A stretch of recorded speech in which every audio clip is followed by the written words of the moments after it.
This is Karen. Over the past 10 years, I've met a lot of professionals who've taught me a ton about high visibility clothing and workwear. But sometimes I still get the same question, similar catalog and price. Frankly speaking, that's not easy to answer. There are so many factors that affect price. Most people know the details can increase cost, like hoods, inner cuff, extra pockets, padding or lining, but they don't realize how much the fabric itself affects the price. So today, let's talk about the waterproof fabric and why it matters. Let's start from the outside, the face fabric. In workwear, bomber jackets, heavy parkas, you will see Oxford fabric everywhere. And most people only remember 300 denier Oxford. But actually, we also use 150 denier, 210 denier, 450 denier, 600 denier, and even nylon Oxford. And many other fabrics like the pongee, mechanical stretch, footwear stretch fabric, T400 or T800 fabrics. Sometimes a jacket looks the same on a hanger, but when you wear it, you will notice it immediately. Some fabrics feel lighter, some feel stiffer, some even make a different sound when you move. And that difference already affects cost and performance.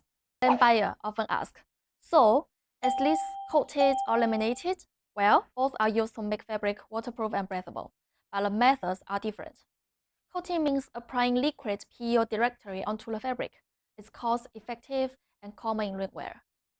Lamination means bonding a finished membranes to the fabric. It keeps performance more stable. It's usually more breathable and feels softer to the touch. Both can reach high waterproof and breathability levels, but if you want long-term performance, lamination fabric are usually more durable. Standards can also affect the fabric choice. For example, in Europe, EN 343 classifies waterproofness and breathability with 4 classes. Most styles are made with EN 343, 31, 32. The highest is of course class 44. It sets different testing methods to the fabric and the styles. In the USA, NCISA 107 requires waterproof fabrics to meet 2000 mm hydrostatic pressure after 5 washes, and breathable hydrophilic fabric must reach 3600 mVp if it claims breathable. So it's very important to know what standard your product needs to meet when choosing or customizing the fabrics. People also ask about 2layer, 2.5layer, 3layer constructions. 2layer is just face fabric plus the membranes. Usually you need a lining or mesh inside, very common in heavy parka and work jackets. All the winter jackets with padding are nearly using the 2layer fabric as the shell. And 2.5layer is lighter and cleaner inside, face fabric with membranes and with the printing protective layer on the inside. The printed layer isn't fabric, it just protects the membranes. Great for lightweight rain jackets. 3layer is the complete package. Face fabric with membranes and the inner fabric, like the trickle, mesh, or frizz. Very stable, durable, and yes, the most expensive.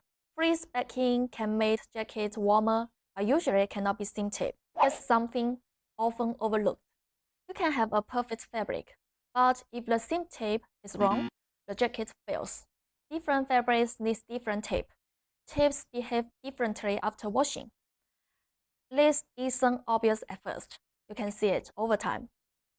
That's why fabric and constructions must always be considered together. And this is why pricing is never simple. 2 jackets can look identical, but inside they are very different. It's better to think about all the parameters of the fabric and construction rather than just the price.